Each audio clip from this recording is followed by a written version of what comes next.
Nung last day namin, sinabi ko naman doon yung yung sobrang totoo kong nararamdaman na very thankful ako sa pagmamahal ng Project 8. Lalo na ni Direk Tonet, ni Direk JP, ni Direk Dan. Sobrang ramdam na ramdam yung pagmamahal kasi hindi sila bumitaw dun sa matupad itong dream project na ito. Lalo pa ako naiyak nung sinabi ni Marvin nga, yun din kasi yung nararamdaman ko yung sinabi mo doon na nagbigay sa atin ng ibang klase yung pakiramdam nitong project na to para sa amin ni Lucky. Kasi yung project na ramdam namin na may nagtiwala sa amin ulit. Pinipilit namin ibigay lahat ng kaya namin kasi alam namin dream come true to namin at ng aming producer dahil matagal 6 years ago nagkukulitan na kami para gawin ito.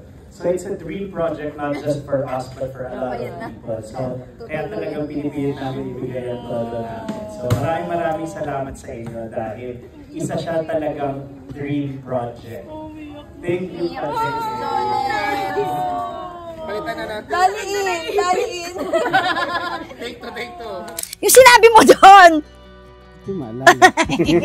Hindi, pero naiyak talaga ako noon kasi yun talaga yung nararamdaman ko na hindi naman matutupad ang isang bagay kung hindi pagtutulungan ng grupo. So, eto na. Showing na. Ang sarap ma-feel na pinagkakatiwalaan ka.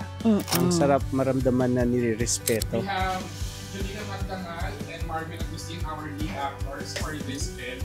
Welcome. Yes, and thank you to the Filipino community who helped us in English ko.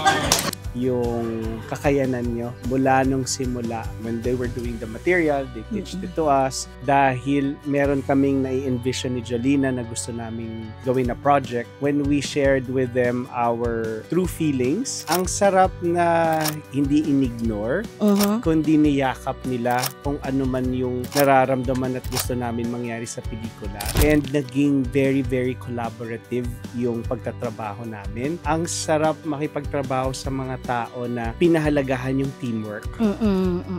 Parang lahat, bawat isa, nakakahiyang pumunta sa set ng hindi ka handa. Naramdaman namin sa mga anak namin, naramdaman namin sa, of course, our directors, the one, orchestrating, lahat ng tao, pati set design, lahat.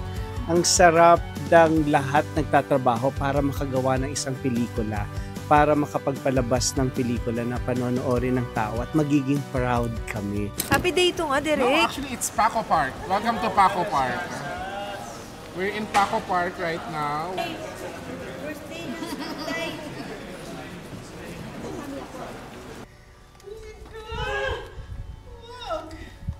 Cut! Siyempre, sa dami ng nagawa namin pelikula, isa to sa masasabi kong ang sarap pag-imbita kahit kaibigan mo na hindi ka mapapaya at masarap pang tanungin after ng pelikula kung kamusta kasi may yabang dahil alam mong pinagtrabahuhan ng bawat isa. Correct.